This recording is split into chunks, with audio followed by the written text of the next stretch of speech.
এবার কিন্তু অপু ভাই গাড়ি কিনে তারপর বাইরে বের হয়ে গিয়েছে। ফাইনালি কিন্তু গাড়িটা আমি বের করে ফেলছি, কিন্তু আমার একটা জিনিস খুবই খারাপ লাগছে, যেটা আপনাদেরকে নিয়ে। আপনাদের ভাই এত হিংসা কেন ভাই? একটা গরিব ঘরের ছেলে যদি কিছু করে তখন আপনাদের খুব জ্বলে যায়। যখন আপনাদের পেটের মধ্যে লাথি দিয়ে আপনাদের হক মেরে আপনাদের টাকা পয়সা মেরে দিয়ে মানুষ কিছু করে তখন তো আপনারা অনেক বাহবা দেন। তখন কেন আপনাদের প্রবলেম হয় না? যখন একটা গরিব ঘরের ছেলে কিছু করতে যায় তখনই আপনাদের প্রবলেম হয়ে যায়। আর একটা জিনিস আমার সব থেকে বেশি খারাপ লাগছে, যেটা হলো পড়ালেখা। যে আপনারা পোস্ট করতেছেন 20 বছর ধরে পড়ালেখা করে কি করলাম, টিকটক করলে মনে হয় ভালো হইতো। টিকটক আজকে আছে কালকে নাই, কিন্তু ভাই আপনার পড়ালেখা সারাটা জীবন, আপনি যতদিন বেঁচে থাকবেন ততদিনে কিন্তু আপনার পড়ালেখাটা দরকার। পড়ালেখা লাইফে সব থেকে বড় ইম্পর্টেন্ট, পড়ালেখা লাইফের একটা পার্ট। আপনারা আমাকে নিয়ে যা করতেছেন ভাই, কেন ভাই, কেন এত কিছু করতেছেন ভাই? কি দরকার ভাই? গাড়ি বাইর করছি, খুশি হয়েছেন, এবার শান্ত হয়েছেন আপনারা? আর কিছু লাগবে ভাই একটু আমারও বলেন, আর দরকার আছে কিছু আপনাদের জন্য?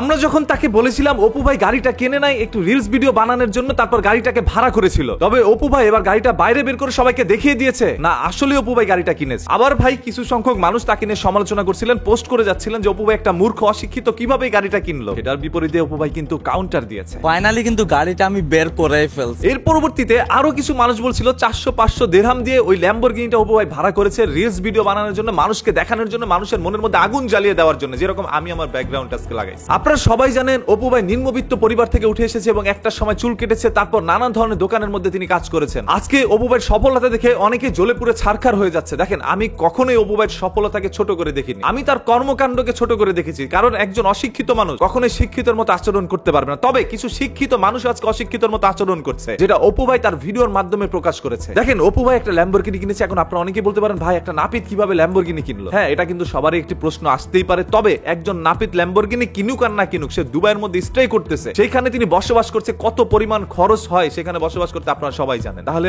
অপু ভাই কিন্তু টাকা কামাচ্ছে, আজকে তার অবস্থান পরিবর্তন করছে, সেটাকে আমরা সবাই সাধুবাদ জানাতে পারি। তবে অপু ভাই যদি বলে পড়ালেখার মধ্যে আপনারা সময় নষ্ট করছেন, আপনারা টিকটকে ভিডিও বানাইলে আজকে আমার মতো করে ল্যাম্বরগিনি কিনতে পারেন, তখন আমরা তাকে কিছু বলতে পারি। আদারওয়াইজ তার এই সফলতাকে আমরা ছোট তুচ্ছ তাচ্ছিল্য করে কথা বলতে পারি না। ইন্ডিয়ার মধ্যে কাঁচা বাদাম গান গেয়ে ভুবনদা ভাইরাল হয়ে যায়, আপনারা সবাই তাকে সাপোর্ট করেন, আমরা নিজেরাও করি। সেই ছাড়া যখন রানু মন্ডল ভাইরাল হয়ে গেল তখনও তাকে সাপোর্ট করছেন। ইন্ডিয়ার মধ্যে একটা চাওয়ালা যদি BMW কিনতে পারে, রোলস রয়েস কিনতে পারে, তাহলে তাকে আপনারা সাপোর্ট করতে পারলে কেন অপু ভাইকে পারবো না? প্রশ্ন এখানে। আজকে আবার বলতে পারেন ভাই তুমি অপু ভাইয়ের পক্ষ নিচ্ছ, আমি তার পক্ষ নিচ্ছি না। আমি কখনোই কোনো টিকটকারের পক্ষে কথা বলবো না, সে যত ভালো কাজই করুক না কেন ভাই। কারণ টিকটকের মধ্যে গিয়ে ভালো কাজ করে ভাইরাল হতে পারে, ওইখানে যত বেশি আপনি পাগলামি সাগলামি করবেন তত বেশি ভাইরাল হতে পারে। একটা জিনিস খুবই খারাপ লাগছে, ভাই এত হিংসা কেন ভাই? একটা গরিব ঘরের ছেলে যদি কিছু করে তখন আপনাদের খুব জ্বলে যায়। বাই দ্য ওয়ে, অপু ভাইয়ের মুখ থেকে এই সকল কথাগুলো শোনার পর আজকে আমার ভালো লেগেছে। অন্তত পক্ষে অপু ভাই এবার যা বলছে এটা ঠিক বলছে। ও একটি গরিব পরিবার থেকে উঠে আসছে, ও একটি ভালো কাজ করছে, এটা নিয়ে জ্বলে পুরো ছারখার হওয়ার কিছু নাই। অপু ভাই ল্যাম্বরগিনি কিনছে, আরো দামি দামি গাড়ি কিনুক, সেটা তার একান্ত ব্যক্তিগত বিষয়। তবে আপনারা তার কাছ থেকে ইন্সপায়ার হয়ে পড়ালেখা না করে এগুলো করতে যায় না। পড়ালেখা ছাড়া জীবনে কিচ্ছু করা যায় না, আজকে অপু ভাই সেটা নিজেও বুঝতে পারছে। তবে বই আর পুস্তক পড়েই যে আপনি এসে বলবেন আপনি শিক্ষিত তা কিন্তু নয় ভাই। বই পুস্তক পড়েন, যা কিছু করেন না কেন, শিক্ষা হচ্ছে মানুষের জ্ঞান। আপনি কার সাথে কেমন আচরণ করছেন সেটা হচ্ছে বড় শিক্ষা। সারা জীবন বই পড়ছেন, A+